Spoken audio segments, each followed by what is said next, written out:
Hello everyone, welcome to Physics online classes for class 11 students. Let us continue chapter 12 thermodynamics. So this is the third session. In today's class we are going to study about laws of thermodynamics. So totally there are three laws of thermodynamics and they are zeroth law of thermodynamics, first law and then second law of thermodynamics. Now let us study one by one. And remember, in the last session, the very important part we have studied, that is isothermal process and adiabatic process. Remember, those two derivations, work done in isothermal and adiabatic process. Those two derivations are very important for your examination. Now let us study about laws of thermodynamics. The first law is zeroth law of thermodynamics. So what is the statement? What it states? It states that if two systems A and B, they had given two systems A and B, these two systems are separately in thermal equilibrium. So what do you mean by thermal equilibrium? You already studied in introduction class that you can remember. Thermal equilibrium means a system is said to be in a thermal equilibrium if its temperature remains constant or if all the variables, pressure, temperature, volume, if these thermal variables do not change with the time, then the system is said to be in a thermal equilibrium. So in a zeroth law of thermodynamics, they had given two systems A and B. These two systems are separately in thermal equilibrium with the third system C. So there are totally three systems here. System A, system B. These are separately in thermal equilibrium. They are not in contact, but these two systems are said to be in thermal equilibrium only with the third system C. Then the systems A and B are in thermal equilibrium with each other. So what it means? You can observe the diagram. There are totally three systems, system A, system B and system C. System A and system B, these two are separated by non-conducting material, non-conducting wall. So when system A and B are separated by non-conducting wall, what it means? There is no exchange of heat energy. When it is made of non-conducting wall, it do not allow energy to flow from system A to system B or system B to system A. They are completely separated. Now come to the third system C. This third system C, the wall of third system C is made of conducting material. It is made of conducting wall.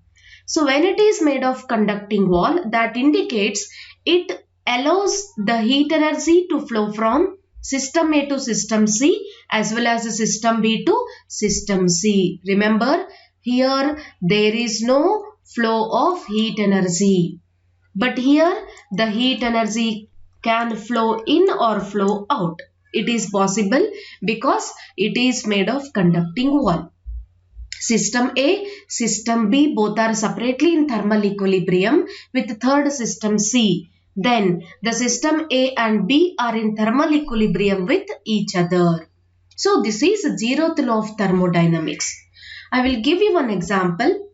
So the temperature of system A, let us take it as the temperature of system A is equal to 80 degrees Celsius. Temperature of system B, let us take it as 60 degrees Celsius. Temperature of system C, initially it is having temperature 40 degrees Celsius. System A 80 degrees, system B 60 degrees, system C 40 degrees. Let us consider different values. Now come to system A and C. Only we are talking about A and C. System A is having temperature 80 degree and system C is having temperature 40 degrees Celsius. So which is having high temperature here? System A is having high temperature. So we know that always heat energy flows from higher temperature to lower temperature. So here the heat energy is flowing from system A to system C. So it will flow until both the system reaches the same temperature. For example, system A is having 80 degrees Celsius, so it releases 20 degrees Celsius of heat energy. It releases 20 degree of heat energy. 20 degrees Celsius, here it decreases because it is releasing heat energy to the system C. Now, the system C will absorb heat energy of temperature 20 degree Celsius. Now, you can observe system A releases, it loses, system C, it gains heat energy. Is it clear? Heat loss from system A is equal to heat gain from system C. Now tell me what is their final temperature.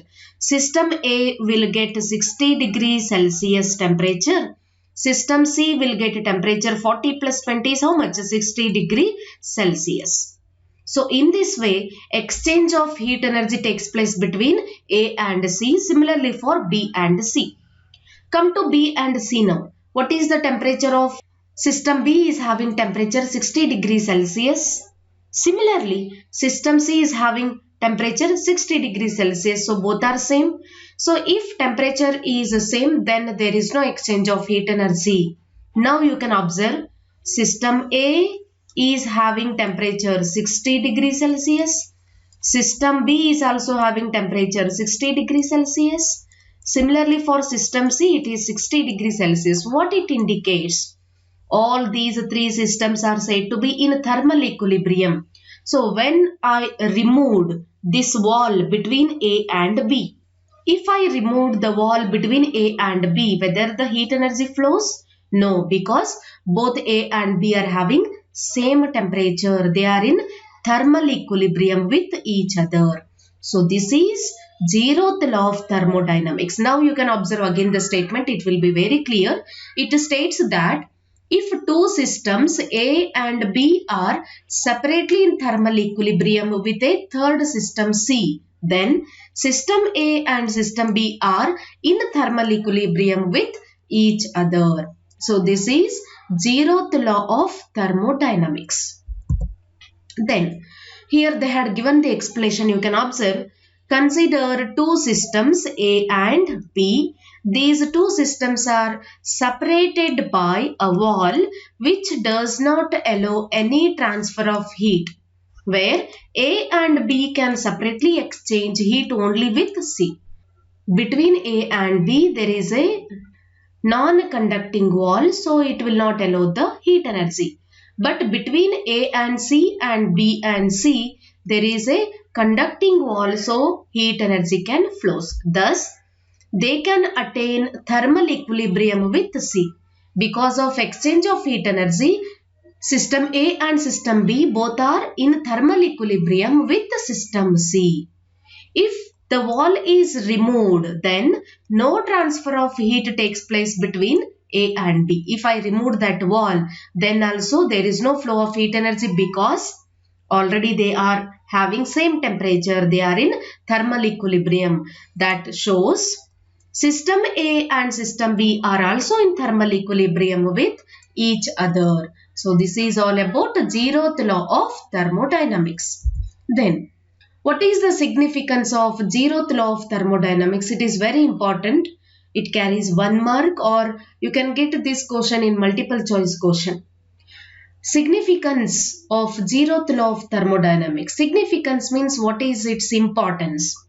So what is the use of 0th law of thermodynamics, right? So a thermometer is a device which measures temperature, right? Thermometer. It records the same readings for system A, system B and system C. In that example, we measure temperature. We got 60 degrees Celsius. That indicates A, B and C, all the three systems are having same reading. So which are now in thermal equilibrium. This physical quantity is measured by the thermometer, which is called as temperature. So the physical quantity measured by the thermometer is what? Temperature. Thus, the 0th law of thermodynamics gives the concept of temperature. So, what is the significance of 0th law here? 0th law gives the concept of temperature. So concept of temperature was given by the law which is called as zeroth law of thermodynamics. This is the significance. What is the significance? Significance, it gives the concept of temperature. Then how to define a temperature? Temperature of a system is defined as a property which determines, it is the property that determines whether a system is in thermal equilibrium with another system or not. So this temperature, it is a property that determines whether the system is in thermal equilibrium with another system or not. It is given by temperature. If both the systems are having same heat energy, same temperature, or if both are having different temperature, so that is given by the property which is called as temperature. The concept of temperature was given by zeroth law of thermodynamics and it is its significance. Then, next one, first law of thermodynamics. So, what it states, the first law of thermodynamics? It states that the heat given to a system is equal to sum of increase in internal energy and the external work done by the system. So, what is the first law of thermodynamics? It states that suppose if amount of heat energy if I am given to the system, that system will absorb the heat energy or that may release the heat energy. That amount of heat energy, change in amount of heat energy is equal to sum of increase in internal energy and work done by the system. This is the statement for first law of thermodynamics. Or it can also be stated as, you already studied about the law of conservation of energy. The same statement you can write here because first law of thermodynamics, it is the illustration of law of conservation of energy. Law of conservation of energy. So this statement also you can write and that you already studied. What is the statement? Energy can neither be created nor be destroyed, but one form of energy can be converted into another form. So here what happens? If the energy, here energy is in the form of heat. If I am going to supply heat energy to the system, this is a system, I am going to supply heat energy. The amount of heat energy is denoted by Q, or the change in heat energy is dQ. If amount of heat energy is given to the system, this heat energy is given to the system, then what are the changes occurs? When heat is absorbed by the system, then its internal energy changes or internal energy increases. Internal energy means, remember, temperature. So internal energy means what here? Remember, it is equivalent to temperature. When heat energy is absorbed by the system, automatically temperature increases, means internal energy. Internal energy is denoted by here du. U is energy here. Is it clear? So energy means change in energy, we can write here du. So du is internal energy and it increases. And also external work done by the system. So work done is given by the equation W equal to what? Force into displacement. So in place of force, we can write the definition of pressure. So what is pressure? Pressure is force per unit area, or F equal to P into A. Substitute here P into A into S. Area into displacement is equal to volume. So we can write P into dV. So what it indicates, you can observe work done is in the form of pressure and volume. Internal energy is in the form of temperature. Right? Now you can observe. So when you supplied heat energy to the system, that heat energy is in the form of change in temperature, pressure, volume. Temperature, pressure, volume, these are thermal variables. It gives the state of the system. Instead of using the word temperature, pressure, volume, we can say that internal energy and work done by the system. Is it clear? Or you can state first law of thermodynamics as a law of conservation of energy. You can write first law of thermodynamics in 3 different statements, but all the 3 statements have same meaning. The first statement, that is, you already studied law of conservation of energy, that is, the total energy of an isolated system remains constant. So what is the first statement? The total energy of an isolated system remains constant. So this is what? The first statement. The total energy of an isolated system remains constant. You can write this statement, or second one is you already studied. Energy can either be created. Here I am going to write heat energy, or energy can neither be created nor be destroyed,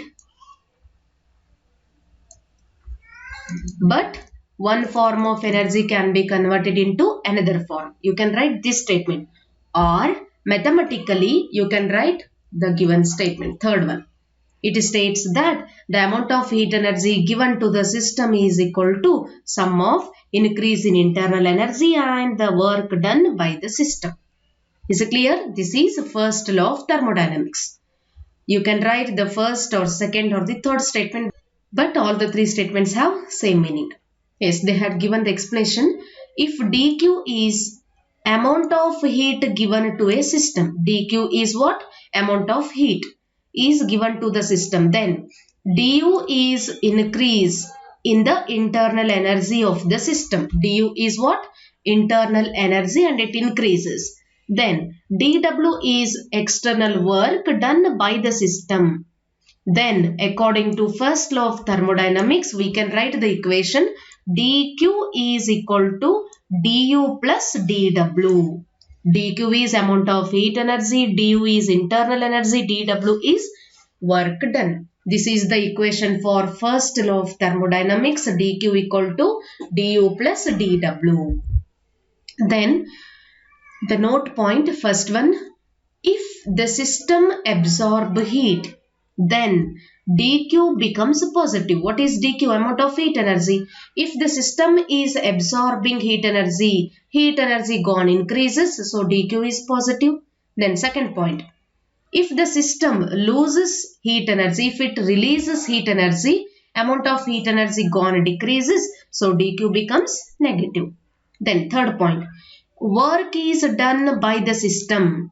If work done by the system, remember by the system means the gas expanded, right? Then work done becomes positive. If work is done on the system means compression of gas takes place. In that case, we have to take work done as negative. Then next point, if temperature of the system increases, then internal energy also increases, so it becomes positive. If temperature of the system decreases, internal energy also decreases, so it becomes negative. These are sign conventions. So when dq, du, dw are positive and negative, so these are sign conventions for 3 terms: amount of heat, internal energy and work done. Is it clear? So amount of heat energy dq is positive when it absorbs, when it releases it is negative. Then work done by the system means gas when it expands, work is positive. When gas is compressed, work is negative. Then if temperature increases, internal energy also increases, so internal energy becomes positive. If temperature decreases, then internal energy also decreases, so du becomes negative. Then next one. This is related to first law of thermodynamics.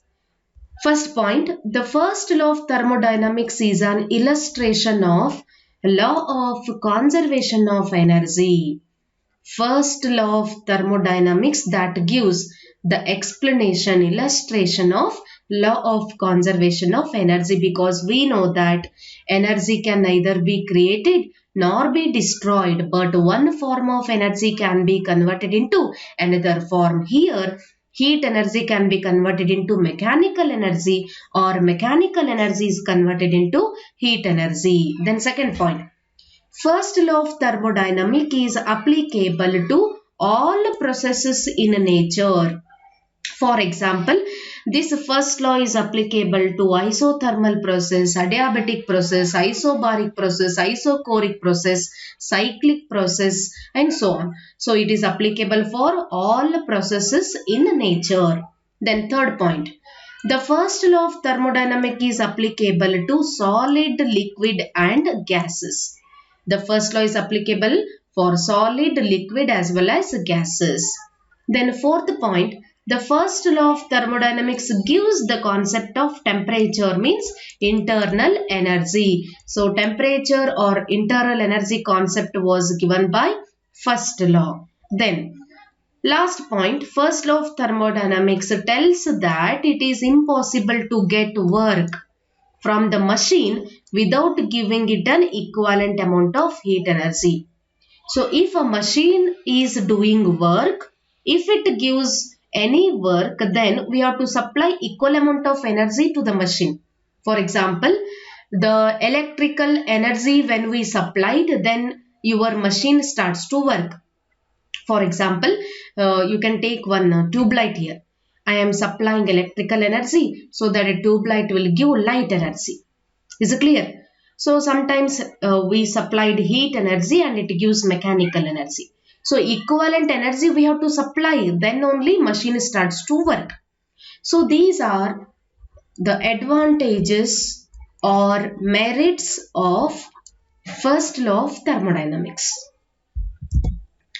Then limitations. Limitations means what? Disadvantages. We studied advantages and these are disadvantages of first law of thermodynamics.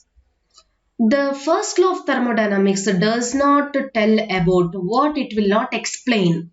The first point, first law does not tell the direction of transfer of heat. So in which direction the heat is transferring, that direction was not explained by first law. Then second point, the first law of thermodynamics does not tell about the conditions under which heat energy is converted into work. We say that heat energy is converted into work done, means mechanical energy. In what condition heat energy is converted into mechanical energy, that proper condition was not explained by first law. Then last point, the first law of thermodynamics does not tell about how much of a given amount of heat is converted into work. So generally we say that equal amount of heat energy we have to supply, so equal amount of work we can get. But we don't know the proper value, how much of given amount of heat energy is converted into work. So there is no proper explanation for these 3 points. These are limitations or drawbacks or disadvantages of first law of thermodynamics. So this is all about zeroth law of thermodynamics and first law of thermodynamics. In the next session, we can study the applications of first law of thermodynamics.